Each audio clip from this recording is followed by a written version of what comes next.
Antigamente, para entrar na melhor academia de magia, os alunos tinham que lutar contra monstros, e se falhassem, enfrentavam a morte. Hoje em dia, os magos se tornaram muito fracos e mimados, e a pior consequência do fracasso é uma nota ruim em uma prova escrita. No entanto, mesmo com uma prova escrita, alguns dos melhores alunos falharam, todos exceto um, o protagonista desta história, Rin. Ele foi o primeiro na história da academia a receber a nota máxima, S. Ele conseguiu chocar seu professor rigoroso e toda a turma com suas runas. Graças à sua profunda compreensão da magia, Rin combinou runas simples de tal forma que uma estrela apareceu na sala de aula. Ele é um gênio entre esses perdedores por um motivo. Ele é, na verdade, um regressor. 300 anos atrás, ele era um jovem e poderoso mago. Aos 13 anos, já havia alcançado um poder extraordinário, e um herói veio visitá-lo na Torre Mágica. Lista não resiste à tentação de perguntar a Rin, em tom de brincadeira, se ele é o mesmo gênio da magia de quem ela ouviu falar. Rin a ignora, indo até a estante próxima, fazendo Lista se perguntar se ele é realmente o mais jovem grande mago de 4 estrelas. No entanto, a julgar por sua aparência e tamanho, ele é apenas um garoto normal e malcriado. Lista se aproxima um pouco, querendo saber se ele realmente a ouviu, mas desta vez, Rin permanece em silêncio. Depois de um tempo, ele afirma não ser um gênio ou uma criança, e sim apenas Rin. Lista se alegra, pois ele é de fato o escolhido, um jovem arquimago na história do Império. Contudo, mesmo estando no lugar certo, aquele garoto era apenas uma criança diante dela, e ela não conseguiu chamá-lo de Rin, o mago gênio, enquanto ele ainda precisava trocar suas fraldas. E isso irrita ainda mais Rin. Assim, sem aviso prévio, Rin se vira e lança uma bola de fogo. A intensidade do feitiço faz os livros caírem da estante direto na cabeça de Lista, que se desculpa rapidamente com o mago. Observando tudo isso, Rin não consegue conter o riso ao ver o livro cair em cima de Lista. Lista também dá uma risadinha, pois pelo menos conseguiu fazer aquele garoto mal-humorado rir. Com isso, ela se apresenta como uma falsa guerreira da Igreja do Dragão Radiante. Ela o convida para se juntar a ela na luta contra o abismo que se aproxima da Antártida. E isso obviamente significa que ele precisa entrar para o seu grupo, chamado Grupo dos Heróis. Ela já recrutou duas pessoas bastante famosas, o renomado arqueiro do Império, Gongseon Kaed, e Pride, a sacerdotisa do Dragão de Fogo da República dos Dragões. Ao ouvir tudo isso, Rin rejeita a oferta, declarando que não quer morrer. Lista concorda com ele, afinal, quem quer morrer? No entanto, ela fica um pouco surpresa quando ele pergunta se os outros dois membros do grupo são tão divertidos quanto ela. Obviamente, a pergunta foi tão engraçada que ela começou a rir, prometendo que eles são 10 vezes mais divertidos. Mas ela lhe diz que existe algo ainda mais divertido do que eles: o mundo. Alguém como Rin, que se libertou das favelas e estava determinado a aprender magia dentro da Torre Mágica, viu a realidade em suas palavras. Seu objetivo era se tornar o ápice da comunidade mágica do Império. Um mago de 7 estrelas, reconhecido por ele, dizia-se que aqueles que alcançassem o nível de 7 estrelas seriam capazes de enxergar a realidade do mundo, e Rin queria fazer isso. Para dominar a magia de 7 estrelas, ele obviamente precisava estudar, mas também precisava conhecer o mundo exterior. Rin sempre se perguntava qual era o sentido de estudar quando não tinha um objetivo específico. Mas foi então que essa guerreira excêntrica e desastrada o abordou. Sem dúvida, era uma oferta inesperada, mas essa oferta lhe permitiria desvendar o mundo exterior com o qual não estava familiarizado, embora não tivesse o desejo de salvá-lo. Mesmo assim, ele decidiu aceitar a oferta porque, em sua opinião, o que de ruim poderia acontecer? Mal sabia ele que toda a sua percepção mudaria em pouco tempo. Após se juntar ao grupo do herói, Rin conheceu os outros membros. Piz era um arqueiro, mas suas mãos só ficavam firmes quando ele estava bêbado. Sem álcool no corpo, ele não conseguia executar nenhum movimento com o arco. Por outro lado, Pride, que era a sacerdotisa apesar do título, era uma fumante inveterada que ria depois de soltar uma baforada de fumaça. Enquanto se encontravam em uma floresta, um monstro os atacou. Apesar dos vícios, todos eles eram excepcionais em habilidades e poder. Conforme a jornada prosseguia, com golpes e investidas poderosas, eles derrotavam inúmeros monstros e criaturas estranhas que encontravam pelo caminho em meros segundos. À medida que avançavam, o vínculo entre eles se fortalecia, e num piscar de olhos, 5 anos se passaram, repletos de belas lembranças. Contudo, algo aconteceu, algo infeliz que ninguém esperava ou desejava. Quando os 4 continuaram sua jornada para proteger o mundo e chegar ao capítulo final, algo aconteceu com o corpo de Rin. Aconteceu por causa das constantes lutas ao longo dos 5 anos. Pouco antes da batalha final, Rin estava à beira da morte. Ele estava morrendo por causa de um veneno terrível. Sua vida estava chegando ao fim, e não havia nada que pudesse ser feito. Lista não queria desistir. Ela queria que o orgulho a impulsionasse a fazer algo, mas naquele momento não havia mais nada que pudesse quebrar a maldição. Todos choravam copiosamente por seu companheiro moribundo, pois essa doença era incurável. No entanto, Lista ainda queria que Rin resistisse. Ela não queria deixá-lo partir, mas Rin, com sua voz fraca, assegurou-lhes que não se preocupassem e levantou a camisa, revelando-lhes um selo que ele mesmo havia criado. Era um escudo divino de reversão, o feitiço da imortalidade, inscrito no local do coração de Rin. Era um feitiço que congelaria o corpo em um estado dormente e depois o curaria completamente. Embora ele não tivesse ideia de quanto tempo levaria para reviver, antes de conjurá-lo, ele olhou para todos, assegurando-lhes que certamente retornaria. Sem muitas opções, ele ativou o feitiço e o corpo de Rin começou a congelar enquanto todos choravam por ele. Antes de congelar completamente, Rin dá um sorriso caloroso à Lista, fazendo-a jurar que vencerá. Antes que a escuridão o envolva, ambos prometem se reencontrar. Enquanto fecha os olhos, Lista murmura sobre estar ao seu lado até que ele acorde. A escuridão o envolve e sua consciência é sugada pela frieza da morte. Enquanto isso, os 3 membros do grupo de Rin lutam contra o abismo. Num instante, ele se vê no corpo de um menino de 9 anos com sua mãe. Uma mãe, alguém que ele nunca teve, pois era órfão, mas agora está entre um aliado e sua mãe, que parece preocupada. Ao mesmo tempo, Rin está perplexo, sua mente repleta de pensamentos, tentando entender o que aconteceu e como foi parar ali. Vendo-o confuso, a mãe de Rin se preocupa. Ela não consegue entender por que seu filho está agindo de forma tão estranha, mesmo estando na Praça dos Heróis, em frente ao Mar Sagrado. Os olhos de Rin se arregalam e ele fica paralisado, pois o que está vendo é absolutamente inacreditável. É a estátua que comemora a festa de Lista. A estátua é uma placa que indica os anos de vida de seus aliados. Para entender o que está acontecendo, Rin pergunta à mãe sobre o ano atual. Sua mãe fica obviamente confusa com a pergunta estranha. No entanto, quando ela revela que é o ano de 1418, seus pés parecem sair do chão enquanto ele absorve a notícia. Ele percebe que mais de 200 anos se passaram desde a morte de seus aliados. Ele está confuso se renasceu ou se suas memórias foram transferidas para o corpo de outra pessoa, mas o que quer que tenha acontecido é simplesmente inacreditável. Rin começa a se lembrar do comportamento e das memórias de seus aliados. O riso de Lista, os delírios de Kai quando bêbado e a fumaça do cigarro de Pride. Perceber que todas essas memórias são de 300 anos atrás o deixou sem palavras. Embora uma coisa fosse confirmada, eles venceram a batalha final, pois, se não tivessem vencido, não haveria uma estátua deles ali diante dele. Instantaneamente, todos os seus pensamentos foram interrompidos quando a mãe de Rin, preocupada, quis saber por que ele estava perguntando algo tão óbvio. Acrescentando que sentia muito pelos 4 membros do grupo de heróis, ela revelou os rumores sobre o corpo congelado de Rin na torre. Isso fez Rin entender que ele havia tomado posse do corpo de alguém. Além disso, ele riu com uma sensação de alívio enquanto sua mãe lhe contava como Lista permaneceu ao seu lado até o fim. Isso fez lembrar de como Lista prometeu ficar ao seu lado até o último suspiro e cumpriu sua promessa, assim como ele havia dito. Caminhando em direção ao monumento, ele estendeu a mão e o tocou. As lágrimas que ele havia controlado agora escorriam pelo seu rosto. Dor e culpa estampavam sua face. Ele não conseguiu cumprir sua promessa. A promessa que fez aos seus aliados foi quebrada. Rin não sabia o que os 3 haviam dito sobre ele, mas seja lá o que fosse, isso o tornou famoso. E agora ele fazia parte da história. O imperador do Império ergueu pessoalmente um monumento em sua homenagem, e muitas torres mágicas e famílias de magos o reverenciavam como um santo. Agora, as únicas coisas que restaram dele de 300 anos atrás são a magia que ele usou, as memórias de suas viagens a muitos lugares, e por fim, os rostos de seus aliados que sorriam em suas lembranças, que se tornaram lendas em vez de meras memórias. Ele se lembra de como Lista lhe disse uma vez que os momentos só se tornam memórias quando compartilhados com alguém. Então as memórias de Rin ainda não são memórias reais até que ele morra e os reencontre. Até lá, ele terá que viver com essas memórias sozinho. Nesse instante, seus pensamentos se voltam para sua mãe. Rin está em casa, lendo um livro de magia, e sua mãe aparece por trás com o chá. Rin aceita o chá, pensando no que deve fazer da vida agora, mas é quando algo se encaixa em sua mente, e ele se lembra de que ainda precisa fazer algo. O Sagrado Império Humano dividiu a classe dos magos em 7 níveis. O nível que ele alcançou foi o de 5 estrelas, e na história, apenas 2 pessoas atingiram o nível de 6 estrelas ou superior, sendo conhecidas como sábios. Pode-se dizer que eles alcançaram a verdade suprema. O fato é que se ele tivesse rejeitado a proposta de Lista, teria sido um deles a alcançar o nível de 6 estrelas antes de morrer de velhice. Mas, mesmo depois de atingir esse nível, ele se arrependeria de suas decisões em vida. Agora, se alguém pudesse voltar no tempo, ele ainda faria aquela jornada repetidas vezes com ela. Ué, você assistiu o vídeo até aqui e até agora não se inscreveu no canal?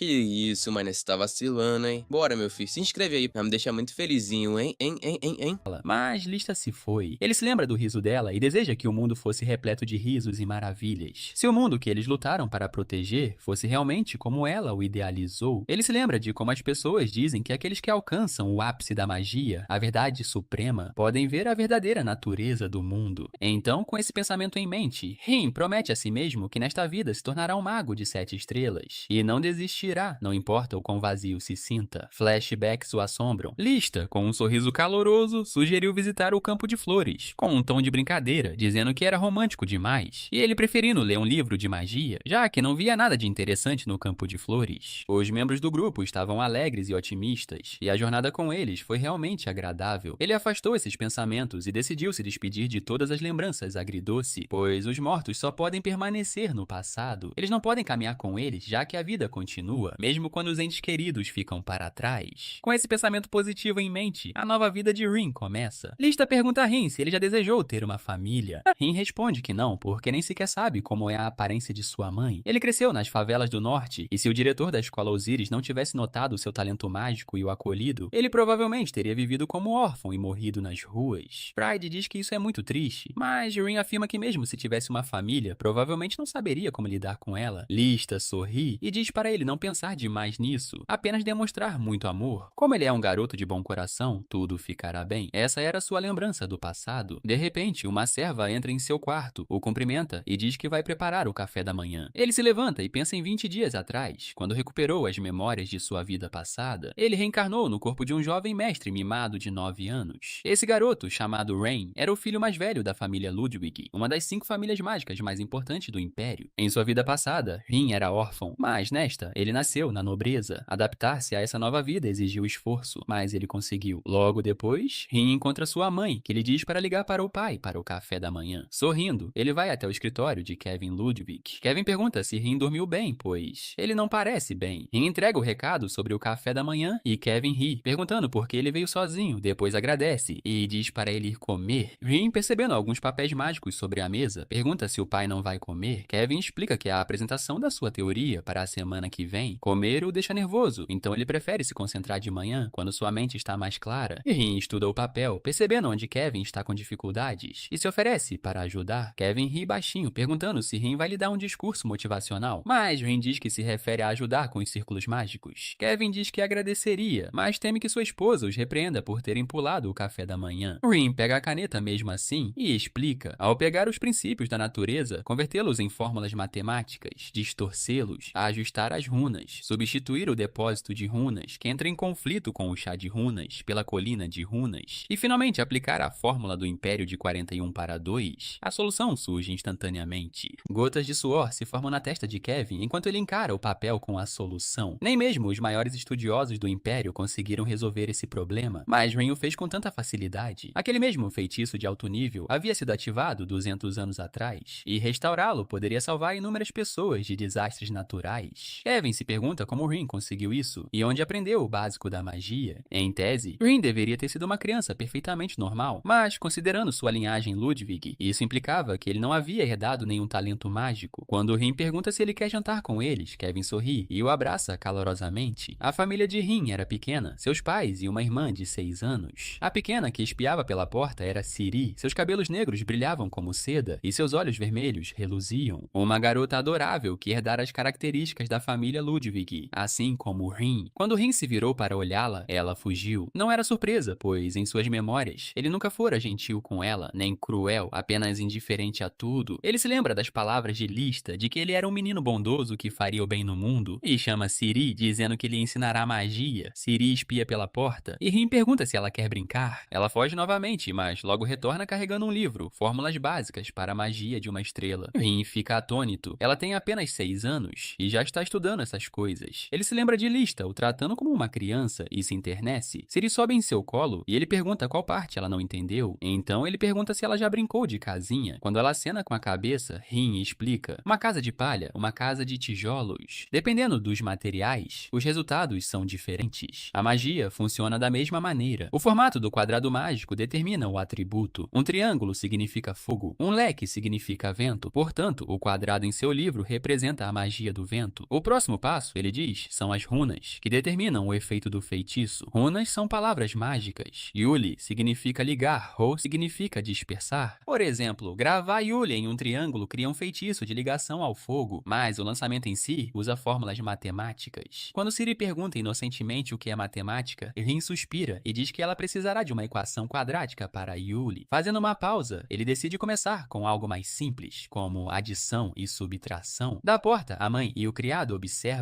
O criado sussurra que o jovem mestre Rain mudou completamente. Antes, Ciri chorava e ele não se importava. Desde que voltou da Praça do Vaticano, até o olhar dele parece diferente. Por fim, as duas crianças adormecem juntas e os pais observam com ternura. A mãe gostaria de poder capturar o momento em uma pintura, embora a timidez de Ciri possa dificultar. Kevin então percebe as páginas que Rain estava usando para ensinar Ciri. Ele conta à esposa que Rain mudou completamente desde a Praça do Vaticano, até mesmo seu tom de voz soa mais maduro. Preocupada, ela se pergunta se ele não estaria possuído pelo abismo. Mas Kevin balança a cabeça, lembrando-se de quando conheceu o mestre Lin. Naquela época, Kevin se gabava de ter alcançado 3 estrelas, mas Lin ascendeu a 5 durante a guerra. Ele acredita que Rain é um gênio, talvez até destinado a alcançar o nível de sábio. Afinal, ele resolveu em um instante um problema que intrigava a Kevin há anos. Kevin conclui que é hora de ensinar a Rain a arte secreta da família Ludwig, as técnicas do mago ladrão, proibidas a todos, exceto aos seus descendentes. Uma magia que rouba e assimila todos os feitiços que encontra. Um terço das belas terras de Siestálica pertence à família Ludwig. Tulipas deslumbrantes se espalham pela terra, balançando no ar sob o céu azul. Rain se deita sobre o campo verde, aproveitando o clima agradável. A preocupação com a longa jornada em busca da verdade o faz se sentar, e ele pensa no trabalho que precisa realizar para se tornar um mago de 7 estrelas. Para ele, não há tempo a perder, mesmo sendo jovem. Portanto, ele decide invocar o guia. Enquanto Rain pega o mapa para invocar o guia, Ciri aparece atrás dele. Ao ser questionado sobre o que estava fazendo, Rain responde que estava prestes a invocar o guia mágico porque estava muito entediado. Ao ouvir a resposta, Ciri fica confusa, então ele pergunta se deveria fazer um para ela também. Entusiasmada, Ciri pula no ar e aceita a oferta. Rain observa sua animação e a encara com um olhar crítico enquanto ela pula pela colina. Refletindo sobre a conversa que tiveram, ele percebe que, apesar de ter 6 anos, Ciri ainda não fala fluentemente e se pergunta se há algo de errado com ela. Depois que Ciri termina de pular pelo campo, Rain assenta e começa a escrever algo no mapa. Ele explica que a estrutura de um círculo mágico é um quadrado com vários níveis e que algumas runas estão inscritas: pilar, sustentação, ponto e escada. Essa magia é de alto nível, incluindo 4 elementos diferentes, e para dominá-la é preciso ser um mago de 4 estrelas. No entanto, existem apenas cerca de 10 magos neste país capazes de usar essa magia. Enquanto Rain tenta invocar o guia mágico, luzes azuis piscam no mapa. Após a luz se dissipar, sangue começa a escorrer de seus olhos. Ele não consegue entender por que isso está acontecendo, já que é preciso ser pelo menos um mago de 4 estrelas, e ele já é um mago de 5 estrelas. No entanto, ele se sente aliviado por ser apenas um feitiço de orientação, pois alguma magia de combate poderia tê-lo matado nesse ritmo. Rain limpa o sangue do rosto dele, comentando sobre o quão terrível é seu corpo e desejando que um guia apareça. Do nada, um floco de neve voa em direção a eles e pousa no dedo de Ciri. Aquilo se chama Rudiano, e Rain explica a Ciri que ele indica a uma pessoa o que ela precisa aprender e como treinar. A coluna rúnica é usada para revelar a capacidade mágica básica de alguém, enquanto a coluna mostra proficiência no uso da magia. Resumindo, um Rudiano contém todas as melhores runas para aprendizado e, apesar de parecer comum, é um feitiço de magia de 4 estrelas. Rain pergunta a Ciri se ela gosta do Rudiano e ela confirma animadamente. Depois de mantê-la ocupada com isso, ele a instrui a entrar e estudar, então ela pula para dentro de casa enquanto brinca com Rudian. Assim que Ciri sai, Rain decide primeiro recuperar sua mana antes de invocar o segundo Rudian. Depois de um tempo, quando Rain invoca o outro Rudian para si, este indica que sua mana é de 3024. Ele acha muito pouco, mesmo para um mago iniciante. E quando verifica sua aritmética mágica e resistência, elas também parecem ser 77 e 64, respectivamente. Vendo sua situação, ele percebe que está muito longe de seu objetivo. No entanto, quando um manual de magia restrito à linhagem sanguínea aparece, ele vê Belcidius nele e percebe que seu corpo não está tão ruim quanto esperava. A própria condição de Rain o faz lembrar de um jovem mago que o procurou quando viajava com Lista. O mago queria provar que era o maior mago do Império e exigiu se juntar ao grupo de heróis no lugar de Rin. Para provar que ele estava errado, Rin o desafia para um duelo e descobre que suas habilidades não são grande coisa. No entanto, os olhos do jovem mago colocam Rin em apuros, já que ele conseguia ver através de cada feitiço de Rin e contra-atacava instantaneamente. Tudo começa a fazer sentido para Rain e ele ele finalmente entende o poder da magia de linhagem restrita da família Ludwig, através da qual é possível ver o fluxo de mana do oponente e dizer qual magia ele está usando. Quando as habilidades mágicas são iguais, quem consegue contra-atacar melhor leva vantagem. Seu manual de magia restrita à linhagem também inclui Belkeris. É o olho lendário que foi aberto por apenas 3 pessoas na história da magia do Império. Se Belsidius permite ver através da magia de outra pessoa, Belkeris permite roubá-la. É por isso que a linhagem Ludwig é chamada de magos ladrões. Isso dá a Rain um objetivo para sua infância. Ele sabe que, se quiser se tornar um grande mago, precisará de poder mágico e resistência, então começa a procurar livros úteis no escritório de seu pai. No entanto, ele é flagrado por seu pai, Kevin, quando este pergunta a Rain se ele se interessou pela magia de linhagem sanguínea de sua família. Ao ouvir a voz de Kevin, Rain é despertado de seus pensamentos e se pergunta se seu pai o estava observando. Antes que Rain possa responder, Kevin reconhece que é muito cedo para ele, mas ainda assim pergunta a Rain se ele tem interesse em aprender. Rain considera que não há problema em aprender com antecedência, então afirma que sim. Ao ouvir isso, Kevin declara a Rain que ele será instruído por sua professora, Ellen, a partir do mesmo dia. Contudo, Ellen só ensinará Rain até que Kevin retorne da conferência, e depois disso, Kevin o ensinará pessoalmente. Quando Rain parece confuso sobre quem é Ellen, Kevin o lembra de que é sua tia, que ensina em Delighting para alunos com talento extraordinário para magia e grande personalidade. Ele enfatiza ainda que ela ama Rain profundamente, e mais do que tudo no mundo. Quando Ellen entra na sala, Kevin acrescenta que Rain não a vê desde os 6 anos de idade. Ao ouvir os passos dela, Rain se vira para a porta e encontra uma mulher com uma expressão bastante desagradável no rosto. De repente, ela parece uma tia que ama o sobrinho mais do que tudo. Sua suspeita aumenta ainda mais quando ela o encara com irritação antes de reclamar por ter vindo sozinha só para ensinar Rain, um pirralho nada simpático, em suas palavras. Os olhos de Rain se arregalam de horror, como se tivesse visto um fantasma. Ellen se inclina, com sua personalidade assustadora, e dá um tapinha na cabeça dele antes de perguntar se ele está pronto para começar a aprender sob sua supervisão. Ellen Ludwig pergunta a Rain se ele sabe quem ela é, ao que ele responde com seu nome. Ela então o ordena a não chamá-la de tia, mas sim de professora, a grande gênia. Ela afirma ainda que não suporta alunos desinteressados que demoram muito para entender as coisas. Portanto, ela não deve perguntar nada a ele depois de já ter lhe ensinado. O reinado de Rain T para a magia limite da linhagem começa depois disso. Essa magia não está documentada em lugar nenhum para evitar que seja roubada por outros magos. Portanto, é preciso aprendê-la diretamente com um mago da família que possa transmitir o conhecimento diretamente à mente do indivíduo. Ellen está diante dele e, antes de qualquer coisa, demonstra o sino Sidious. Quando ela o usa em Rain, ele sente algo estranho e acha a sensação semelhante à de quando aquele jovem mago usou nele. Quando Rain expressa o quão legal achou, Ellen o informa que ele precisa ser capaz de processar 3 feitiços simultaneamente para usar essa magia, algo que um iniciante como ele sequer consegue. Aceitando o desafio, Rain afirma ser capaz de realizar esses feitiços, o que faz Ellen rir zombeteiramente dele. No entanto, ela fica impressionada com a confiança dele e lhe entrega uma lista com algumas fórmulas que eram a análise da magia. Quando Rain lê as páginas que lhe são entregues, ele percebe que há bastante teoria nelas. Contudo, se essa magia não tivesse sido restringida pelo fundador da família Ludwig, Rain era tão habilidoso que também a teria usado. Ao ver Rain concentrado, Ellen o provoca, perguntando se é demais para ele entender. No entanto, Rain declara que só precisa de um pouco de tempo para assimilar. Ellen acha que ele está apenas se fazendo de durão e o chama de caso perdido, acrescentando que imagina que terá que lhe dar aulas particulares. Mesmo assim, Rain permanece confiante e insiste em aprender sozinho, indo até sua mesa de estudos após agradecê-la pela ajuda. Ellen fica impressionada com a confiança dele e, para ter certeza, pergunta se ele quer dizer que não precisa mais da ajuda dela. Contudo, Rain não responde e continua estudando, o que a irrita ainda mais. Ela sai furiosa, dizendo que ele pode continuar estudando sozinho, embora duvide que ele consiga entender, e avisa para ele não vir chorar depois. Rain continua concentrada em seu material de estudo enquanto Ellen senta-se do outro lado, segurando um livro junto ao rosto. Assim que Rain trava em alguma equação e para, ela rapidamente pega o papel dele e corrige seus erros sem que ele precise pedir. Rain acha o comportamento dela surpreendente e se pergunta se é assim que a educação mágica funciona hoje em dia, ou se Ellen está apenas testando. Depois de algumas vezes, Ellen manda Rain descansar e sai correndo pela porta, deixando Rain com uma sensação estranha em relação a toda a situação. A mãe de Rain, que os observava secretamente por trás das cortinas, caminha até ele depois que Ellen sai. Ela pergunta a Rain se ele também achou o comportamento de Ellen estranho. Quando ele confirma, acrescentando que é bastante estranho, ela explica que isso se deve à timidez de Ellen em relação aos seus próprios sentimentos. Apesar de estar ansiosa para ensinar tudo a Rain, Ellen não consegue evitar agir com indiferença. Assim, a mãe de Rain o aconselha a fazer muitas perguntas, mesmo sobre conceitos que ele ele já conhece. Ela também lhe conta sobre os primeiros tempos, quando Ellen a seguia, junto com Kevin, para todo lado, daquele jeito adorável.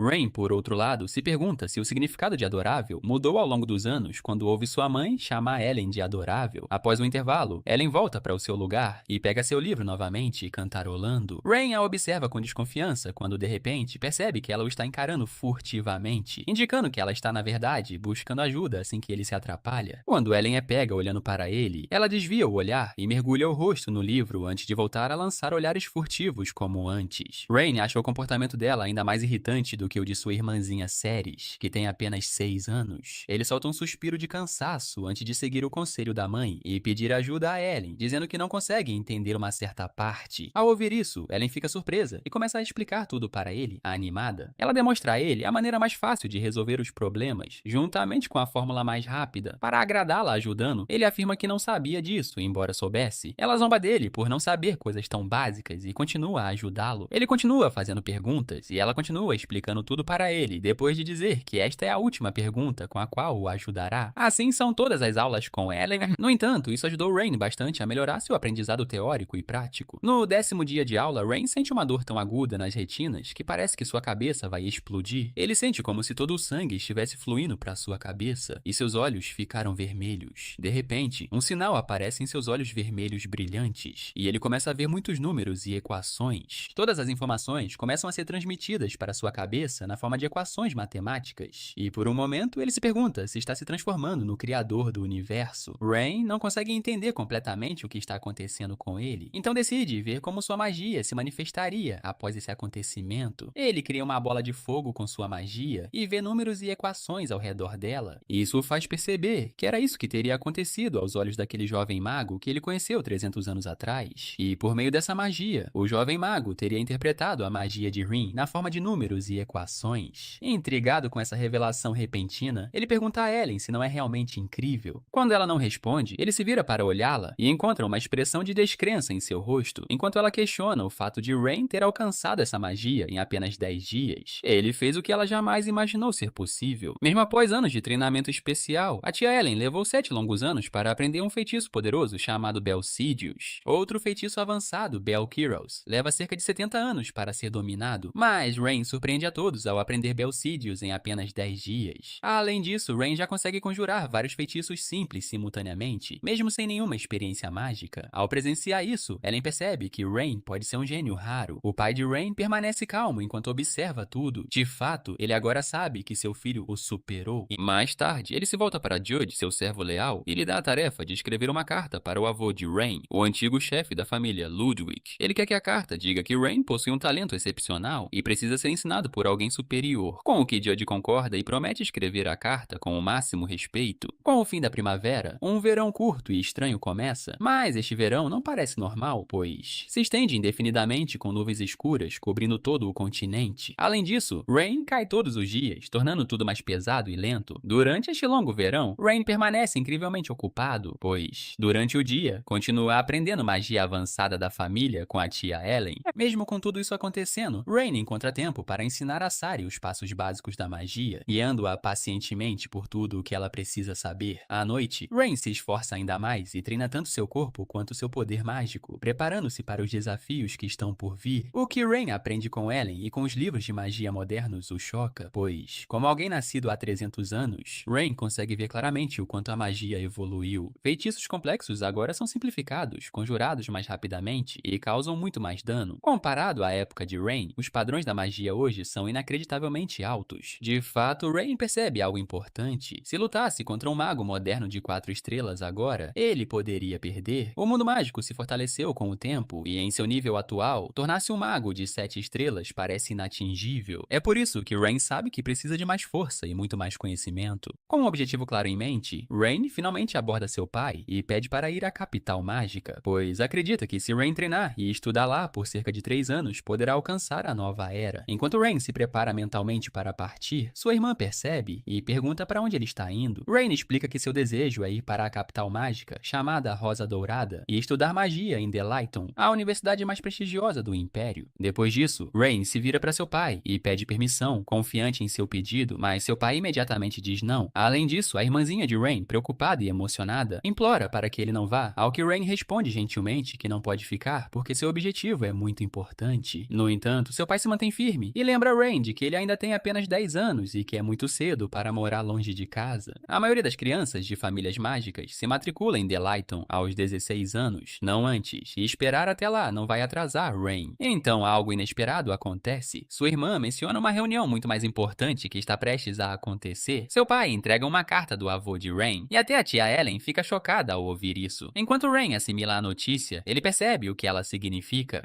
Seu avô é uma das únicas 3 pessoas em sua família que dominaram a poderosa magia chamada Belcarius, e conhecê-lo não é pouca coisa, pois representa um ponto de virada. O coração de Rain dispara ao ouvir o nome Skald Ludwig, um mago lendário, um dos poucos a desenvolver Belcarius, e ele é o avô de Rain. Seu pai confirma a notícia com um tom sério, dizendo que Skald concordou em ensinar Rain Belcarius pessoalmente, e que isso por si só já é uma honra inacreditável. Rain fica surpreso e pergunta novamente, só para ter certeza de que ouviu direito. Com isso, fica decidido que, antes de qualquer coisa, antes de ir para a capital mágica, antes de Delight, Rain precisa encontrar e cumprimentar seu avô. Pouco depois, Rain está diante do castelo, que se ergue imponente, antigo e intimidador. De fato, Rain mal consegue acreditar que está prestes a entrar. Em seguida, seu pai diz que tem outros assuntos a tratar e pede a Rain que entre sozinho e cumprimente Skald pessoalmente. Lá dentro, Rain finalmente entra na sala onde seu avô o espera. O velho permanece imóvel, mas conforme Rain se aproxima, algo muda. Nesse instante, uma aura estranha se intensifica e Rain instintivamente sente algo errado, uma ameaça, mas ele não sabe o que seu avô está pensando. Talvez seja um teste ou algo completamente diferente, mas naquele momento, seu primeiro passo é claro. Rain se prepara para se defender, pois, seja o que for que venha, ele bloqueará primeiro. Depois, Rain descobrirá o resto. Ao perceber que Rain tem a capacidade de usar Belcarius, o avô fica maravilhado. Rain quer usar o grande poder corretamente, mas o processo não termina ao obter Belcarius. O avô deixa claro que o usuário precisa ter um domínio perfeito sobre ele para utilizá-lo adequadamente. Rain mal consegue calcular um feitiço de 3 estrelas. Ele ainda tem um longo caminho a percorrer. Rain está determinado a alcançar 5 estrelas depois de ouvir que não é impossível. Ele pede ao seu avô que o ensine o caminho para chegar ao fim dessa jornada. O avô o avisa que treinar sob sua tutela será muito difícil, mas é assim que uma pessoa aprende corretamente. Depois de se desculpar com Kevin pelo encontro difícil anterior, o avô os recebe sinceramente, dizendo que tomarão um drink depois de confirmar as habilidades de Rain. O avô se despede de Kevin com um aceno, chegando ao local com um baque alto para perguntar sobre as habilidades de Rain. O avô informa que ele precisa ser capaz de usar Belcarius como desejar. Guiando Rain com rigor, o avô continua a admirar seus talentos surpreendentes. Ele sabe que se ensinar uma coisa a Rain, ele aprenderá não 10, mas 100. Mesmo um gênio levaria um mês para entender a matéria, mas Rain aprendeu em um dia. Agora tudo o que resta é como usar os olhos e o desenvolvimento de seu poder mágico. O avô informa Rain que ele se desenvolverá mais rapidamente se arriscar a própria vida. Após avisar Rain que lançaria bolas de fogo, o avô deixa claro que ele morreria se não conseguisse evitá-las. Rain luta para se proteger, mas o avô continua gritando para que ele se apresse. Vendo uma enorme bola de fogo à sua frente, Rain pensa em manipular o oponente com Belcídios e depois alterá-lo com Belcarius. Observando triângulos e inúmeros números à sua frente, Rain percebe que ativou Belcarius. O mundo se transforma em números, que agora são transmitidos para o cérebro de Rain. Alterando as fórmulas à sua frente como deseja, Rain tenta encontrar a resposta para a equação. As grades mágicas da fórmula são 2 triângulos. Os símbolos rúnicos designados são do tipo fórmula Lutetion, tem 17 eixos de largura e 23 guimites de comprimento. Antes que Rain pudesse cair devido à enorme explosão, o avô o segura em seus braços. A condição de Rain está sob controle. O avô está feliz com o magnífico trabalho. Ele não consegue acreditar que Rain tenha obtido Belcarius com apenas 14 anos. Agora Rain só precisa desenvolver seu poder mágico. O avô não quer interferir na vida que Rain escolher, mas quer que ele bata as portas de Delayton quando completar 16 anos. Vendo que Rain não está interessado, o avô informa que, se ele se formar como o melhor da turma, terá a chance de visitar a grande maga Rin. Rain ainda não está muito curioso, mas seus olhos se arregalam ao ouvir sobre a carta deixada pelo guerreiro Lista. Com suas habilidades, Rain poderá ler o conteúdo da carta, algo que ninguém jamais fez em sua idade. Rain agora está muito interessado em saber mais sobre essa jornada, que começou agora. Rain menciona que faltam cerca de 6 meses para ele começar em Delayton e que pretende viajar para o sul para explorar e aprender mais sobre o mundo. Kevin acena em compreensão, se despede e pergunta se Rain planeja ficar na capital mágica, mesmo depois que seu processo de admissão terminar. Rain confirma, explicando que é lá que se concentra o maior conhecimento do mundo. Ele se lembra de que o processo de admissão para Delayton, famosa por sua dificuldade, ocorre no final do ano, com as aulas começando em março para os aprovados. Ele se pergunta se ir sozinho é realmente seguro. Suas habilidades já se destacam, e se ele permanecer na estrada nacional, presume que o perigo não o alcançará. Ele parte em direção à região sul do Sagrado Império Humano, conhecida como Distrito de Garum, em Richland. Em uma vila de tamanho médio, Rain nota inúmeras pousadas e tavernas, e curiosamente todos usam o mesmo chapéu tradicional. Ele se aproxima de um transeunte e pergunta o motivo do uso do chapéu. O homem sorri, perguntando se Rain já ouviu falar do grupo mercantil Rin. Rain ergue uma sobrancelha e repete o nome. O homem explica que há muito tempo o fundador do grupo foi salvo pelo grande mago Rin. Desde então, eles usam o chapéu em gratidão. Sua linhagem mercante, acrescenta ele, possui um legado rico e duradouro. O nome soa vagamente familiar. Ele talvez se lembre de mais coisas se ouvir o nome correto do grupo. Olha para trás, para o homem, e se pergunta em voz alta por que o grupo de mercadores permanece naquela vila. O homem toma um gole lento de sua bebida e explica que a rota para a estrada solar continua bloqueada. Monstros violentos vagam por perto e dezenas já desapareceram. O senhor local os instruiu a esperar por um esquadrão de caça, embora a tensão estivesse alta com os compradores impacientes. Rain reflete: os monstros, antes bestas comuns, tiveram sua biologia distorcida pelas criaturas bárbaras do vazio que agora impunham magia rudimentar. Ele cerra o punho. Não importa quantos sejam mortos, seu número nunca diminui. Ele se vira para o sul. O homem grita, pedindo cautela. Rain, confiante, sabe que não há perigo a menos que um monstro de alto nível apareça. Ele sente olhares observando, mas o olhar não está fixo nele. Talvez as bestas reconheçam instintivamente a diferença na presença mágica. Ele tem certeza de que pode lidar com monstros desse nível, e o esquadrão de caça deve cuidar do resto. Conforme avança, vozes chegam até ele vindas de frente. Ele sorri ao avistar Lista e Pride, suas presenças vívidas. Lista propõe viajar pela bacia do rio até Teravanopli. Rain percebe sua sombra conversando com eles também. Ele comenta sobre os dois falsos grupos de guerreiros que cruzaram o continente anteriormente e caíram nas batalhas da linha de frente. Lista e Pride se viram. Pride menciona que os exércitos do Dragão Vermelho e do Dragão Amarelo já estão a caminho do campo de batalha. Todos os mercenários notáveis cruzaram o mar em busca de fama e honra. Kai observa que, com a ausência de lutadores fortes, os monstros agora se alastram pela terra como se estivessem aguardando esse momento. Ele estima que o nível de ameaça deles mal chega ao nível C ou B e enfatiza que agora não é hora de desperdiçar forças com eles. Lista olha para ele e comenta suavemente que o mundo está cheio de pessoas que clamam por ajuda em coisas que outros consideram pequenas. Ela se vira para ele e murmura que espera que ele se torne alguém que nunca ignore aquelas pessoas. Então, tudo se dissipa no ar. Rain abaixa a cabeça com os olhos marejados de lágrimas. Ele se lembra de que eles morreram há 300 anos. Mesmo assim, a dor permanece. Rain se senta em um tronco próximo, mas a terra se agita. O vento uiva. Uma besta branca emerge, gigante e imponente. Ele arremessa sua corda encantada, prendendo o monstro com rapidez e precisão. A criatura grita, se debate, indefesa. Rain a avisa que a soltará, contanto que jure nunca mais ferir ninguém. A voz do monstro falha, lamentável. Com um estalar de dedos, Rain a despedaça, pedaços sem vida se desfazendo. Ele segue em frente, murmurando que, se a memória não me falha, esta região fica entre a fronteira sul do Império e as terras centrais, as montanhas Badantio. Monstros emergem mais uma vez. Rain cerra os dentes, murmurando que essas criaturas insignificantes não são nada para ele. Ele se move para atacar, mas flechas passam zunindo, despedaçando as bestas antes que ele as alcance. Ele vira a cabeça na direção da origem do ataque, e lá, à distância, reconhece a origem do ataque. Os dois homens eram um de cabelos verdes e outro de cabelos grisalhos. Ambos exalavam um forte cheiro de álcool, o que fazia o de cabelos verdes parecer com... Mesmo quando os homens perguntaram o que estava acontecendo, Rain permaneceu paralisado, chocado demais para responder. Como Rain não respondeu, o arqueiro de cabelos verdes o alertou sobre a grande quantidade de monstros naquela área e disse que ele deveria ter sido avisado. No entanto, o homem que estava com o arqueiro afirmou que não havia necessidade de avisar Rain, pois os sucessores do grande arqueiro protegiam aquela área. Na verdade, ele se referia a si mesmos. Observando-os por muito tempo, Rain percebeu que o de cabelos verdes não podia ser Kis. Ao mesmo tempo, agradeceu-lhes pela ajuda, sem ter certeza sobre a qual facção pertenciam. Confuso, ele quis confirmar se aquelas eram mesmo as montanhas Badantio. Mas, em vez de responderem, os dois se entreolharam e começaram a rir. Vendo Rain confuso, o de cabelos grisalhos não resistiu e explicou há quanto tempo aquele lugar havia sido renomeado para Kislantine. Rain entendeu que Kislantine significava as montanhas de Kis. Provavelmente, Kis se estabeleceu ali depois de derrotar o abismo, e aquelas pessoas à sua frente eram os seguidores do clã de arqueiros que ele fundou. Dizia-se que indivíduos habilidosos, reconhecidos por eles, tradicionalmente guardavam aquele beco. O fato de esses arqueiros estarem bêbados como nunca, assim como Kiss costumava ser, fez Rain rir, porque afinal, Kiss realmente transmitiu suas características para esse clã também, já que o arco e flecha bêbado ainda está na moda. Justo quando a nostalgia o atingiu, o bêbado de cabelos grisalhos abraçou Rain por trás, pois ele havia chegado em boa hora. Hoje é dia de festival. Segundo ele, hoje é um dia em que todos podem beber de graça. O cara sugere que Rain aprenda a apreciar o sabor do álcool se realmente quiser se considerar adulto e maduro, já que beber é o caminho para alcançar o sol e a lua. Ao mesmo tempo, o homem de cabelos grisalhos está ansioso para ir embora com Rain, pois ele é apenas uma criança e pode se perder no caminho. Mas o homem de cabelos verdes o lembra de não pensar que ele pode perder o turno. O homem não é a favor de deixar o garoto sozinho, então decide levá-lo até a entrada da vila e voltar depois. No caminho, Rain não consegue deixar de notar a bagunça causada pelas folhas caídas. O homem informa Rain que eles costumam varrer as folhas, mas que há uma quantidade incomum este ano, então mesmo quando limpam, parece uma tarefa interminável. Depois de continuarem a jornada, o homem para após um certo tempo e garante a Rain que se ele subir os degraus de madeira à frente, encontrará um selo, e se seguir a estrada em linha reta a partir dali, chegará ao seu destino. Dando um passo à frente, Rain avista um túmulo. Isso chama a atenção de Rain. Era o túmulo de seu antigo aliado, mas ele ainda assim gostaria que não fosse. Rain levou a mão ao peito e o horror estampou-se em seu rosto. Pelo contrário, o rapaz sugere que Rain faça um pedido ali para sua jornada, e quando percebe a confusão de Rain, explica que as pessoas não notam isso. Mas agora que não há ninguém por perto, o túmulo à frente deles é o túmulo das chaves do arqueiro, e todos fazem um pedido ali para proteção. Rain começa a suar e implora para que o rapaz não o esteja enganando, mas o rapaz acha estranho, pois por que ele faria isso? Ao mesmo tempo, Rain está muito intrigado, pois por que alguém construiria um túmulo no meio de uma montanha daquele jeito? E como ele é um herói renomado, o rapaz com Rin acha Rin louco, duvidando até mesmo que Rin seja cidadão daquela terra. Além disso, ele explica que as chaves tinham um camarada chamado Rin, e como Rin era tímido, ele acreditava que Rin voltaria algum dia, mesmo que esse dia chegasse depois da morte das chaves, e acreditava que Rin não visitaria seu túmulo se estivesse cercado de pessoas, então pediu para ser enterrado ali. Rin ficou ali parado como uma estátua. As lembranças de Kiss inundaram sua mente. O jeito como Kiss o ensinou a escrever certas palavras, como ele sempre tocava no cabelo de Rin porque achava irritante, ou como ele sempre cheirava mal por causa do álcool. Rin se pergunta se Kiss sabia que eles não se encontrariam novamente. Mas então, a realidade o atinge em cheio, seu rosto empalidece, e ele se lembra da promessa que fez aos seus aliados de voltar. A imagem horrível do esqueleto de Kiss surge na mente de Rin, lembrando-o constantemente de como todos devem tê-lo esperado. Rin não aguentou mais, e tomado por todas as emoções, começou a correr o mais longe possível. Enquanto corria, tropeçou em uma pedra e caiu no chão. Ele não se levantou, nem se mexeu. Em vez disso, agarrou as folhas caídas no chão e gemeu de dor, agonia e frustração. Mais tarde, Rin caminhou e acabou sentado ao pé da montanha. Rin queria voltar ao túmulo de Kiss para ao menos se despedir, pedir desculpas pelo atraso e implorar por perdão. A culpa o consumia. Ele não conseguia esquecer os rostos radiantes de seus companheiros. Enquanto jazia ali no penhasco da montanha e a noite caía, Rin relembrou as histórias com Kiss. Lembrou-se de como a visão de Kiss era incrível, de como ele conseguia enxergar um pássaro voando à noite e de como acertava o alvo perfeitamente mesmo estando completamente bêbado. O engraçado era que Kiss nunca conseguia acertar o alvo com precisão quando estava sóbrio. Rin até se lembrava de como Kiss costumava ficar quieto e falar pouco, mas seus roncos sempre arruinavam as noites. Ao se lembrar de tudo isso, Rin ficou tão comovido que não conseguiu se conter e começou a soluçar, pois as lembranças agridoce o assombravam. Num instante, ele se lembrava dos bons momentos, e no instante seguinte, de como seus aliados choraram por ele enquanto morria. Após algum tempo, reunindo toda a coragem que tinha, Rin decide continuar sua jornada e visita mais uma vez o túmulo de Kiss, que estava cercado por folhas. Em pé diante do túmulo, Rin usa o poder do fogo e o derruba no chão, limpando todo o túmulo e seus arredores. Sorrindo, Rin pede desculpas a Kiss, olhando para seu túmulo. Ele admite que nunca foi por timidez, mas sim porque sempre lhe faltou coragem para encará-lo, encontrá-lo e pedir perdão. Ao se afastar do túmulo, as lembranças não o abandonam e ele sente apenas culpa e dor por não ter conseguido cumprir sua promessa. O outono no sul era quente. Sob um céu outonal com ares de verão, uma cidade deslumbrante se estendia diante dos olhos de Rin. A cidade mágica, Rosa Dourada, e a Universidade de Magia de Layton ficavam no coração de Rosa Dourada. Era uma cidade que Rin admirava desde sua vida passada, mas que não correspondia às suas expectativas. Rin observa os arredores desconhecidos e nota um vendedor de livros de magia, que afirma ter livros escritos pelo instrutor de magia da Garra. Outro vendedor oferece ferramentas mágicas para amplificar o poder mágico. Ele declara, chamando a atenção da multidão, que possui um item raro encontrado por um aventureiro de nível prata em uma masmorra. Basicamente, todas as informações deste mundo fluem através da rosa dourada. Ao olhar ao redor, Rin encontra algo interessante e se ajoelha em frente às pedras. Um vendedor as está vendendo por 10 cobres. O preço é absurdamente baixo, fazendo Rin se lembrar de como pagou pelo menos 80 peças em sua vida anterior. Nesse instante, o sino da torre do relógio toca. O exame começará em breve. Antes que pudesse sair, o caos se instaurou na área. As pessoas gritavam para pegar alguém. Ao se virar, Rin avista um ladrão correndo e todos tentam capturá-lo, mas ninguém consegue, pois a segurança ali é muito precária. Rin não dá muita importância a isso. Pensando em seu exame, ele se vira e esbarra em uma senhora idosa que cai no chão. Rin se desculpa com ela, que parece bem, mas a senhora exige que ele devolva o objeto. Ela está falando sobre as pedras que ele comprou, declarando que não estão à venda. São uma herança de família e hoje seu neto precisa delas para o vestibular. A senhora continua implorando a Rin, mas ele se vira dizendo que as comprou e que não é sua responsabilidade agir como Madre Teresa, já que também precisa fazer um vestibular. Mas, de repente, ele ouve uma voz aconselhando-o a ajudar a senhora. Chocado, Rin se vira. É uma figura e parece ser a de Lista. Surpreso, Rin fica alarmado e sugere que a senhora pare ali mesmo, garantindo que voltará. Com isso, Rin começa a procurar na multidão para ter certeza se o que viu era real ou apenas uma alucinação. Rin já estava bastante ocupado, mas o ladrão estava atrapalhando, então ele pula por cima da multidão para pegá-lo. Segundos depois, uma garota aparece e pede que ele se afaste, pois ela mesma vai pegar o culpado. Ela lança seu feitiço no ladrão e, de repente, 2 soldados de areia aparecem diante dele, deixando-o completamente atônito. Ela o elogia, sarcasticamente, por ter furtado a rosa dourada, mas é evidente que aquele é o seu fim, pois ele é capturado por ela, Krista Warden. Rin fica completamente impressionado com a